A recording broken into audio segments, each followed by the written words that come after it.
How to log in into ESIC Employee Portal account. Hey everyone, welcome back. In today's video, I'll be showing you the steps on how you can log in into your employee ESIC account. In order to log in into your ESIC account, you'll need to open up a web browser of your choice, and then on the web address bar type in www.esic.in/employee portal account.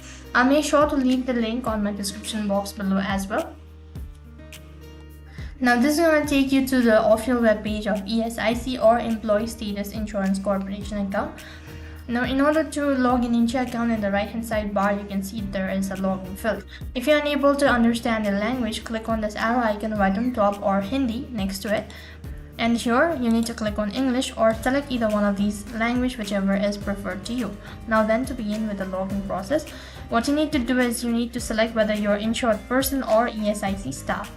So you need to select either one of these options. Click on the username and then type in the username, enter in your password, clear the cache and click on the login button. So as soon as you tap on the login button, you'll be logged into your account if you have provided the valid information. However, if you're unable to log in, then you can also tap on IP Portal's secure login help file, and then you'll be able to recover your account. In this way, you can log in into your ESIC Employee Portal account. That is all for this video. I hope the video was helpful. Make sure to like, share and subscribe to our channel. Also make sure to comment down below for any further queries. Thank you for watching. See you in the next video.